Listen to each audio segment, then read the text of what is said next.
So we start off with a simple question here where we have to identify the structures. And the outer structure here is our cell membrane that controls what comes in and out of the cell. In here, as we have an animal cell and it's a eukaryote, it's our nucleus. We have our DNA. This one seems to point at nothing, but actually nothing in our cell is our cytoplasm. And the last one is our mitochondria.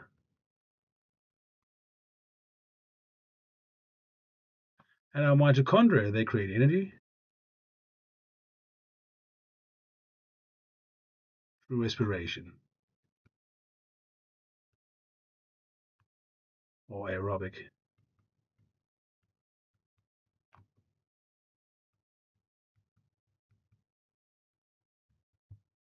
So that was 4 easy points if you remember your cell theory.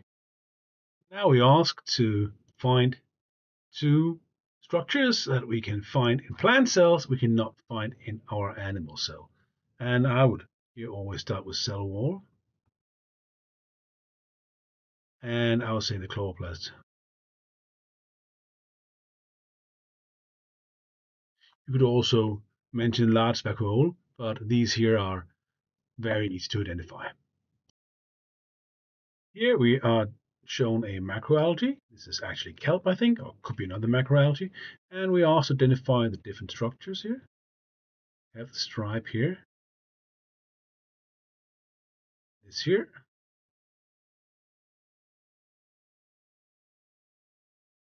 It's our blade. And then we have up here, we have our gas bladder.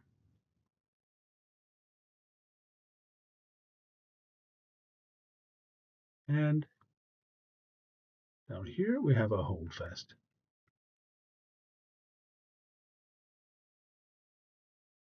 Okay, again, 2 easy points if you remember your macroalgae. So here we are given a also quite simple one where we have to look at what the different structures can do. And if we look at what does a blade do, well, the blade, it is there for absorption of light and photosynthesis. And our stipe here is the stem from which the blades grow.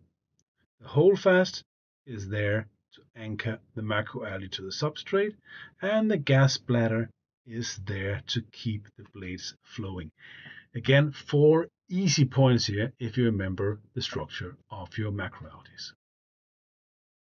So the next question here looks into chapter 2.2, elements, compounds, and mixture. This is more of our chemistry here. And in this case here, we know it's a compound. Because it's made of 3 different types of atoms, and it's a nutrient for some marine organisms are used to make shells and bones.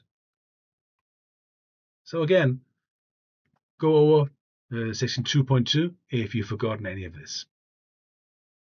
So our next question here is about the water cycle, and here we are asked to name the 2 processes here. And a process number 2, it's rainfall, or as it's called, precipitation.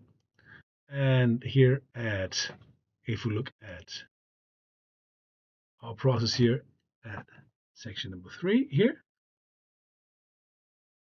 water hitting the mountain then running off, well, that's called runoff. So far this has been a quite easy exam paper. So here we are asked to look at 2 factors that affect the rate of process 1, and process 1 is evaporation. So higher temperature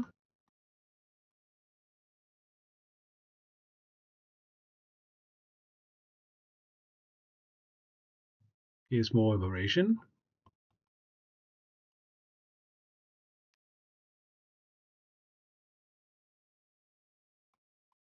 As particle becomes more active, and higher wind speed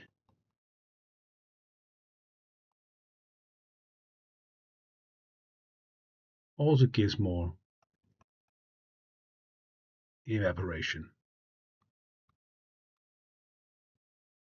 Have you ever tried drying your clothes? Well, if it's a warm day with a lot of wind, your clothes will dry a lot faster than if it's a cold day without any wind. Lastly, we are to explain how the evaporation affects salinity in the ocean compared to how it affects salinity in the saltwater lake. This is a 3-point question. So my points here are going to be, well, in the ocean, evaporation increases salinity as the salt do not evaporate, only water evaporates and leaves the ions behind. This has little or no effect on fresh water as there are few salts present and salinity is low.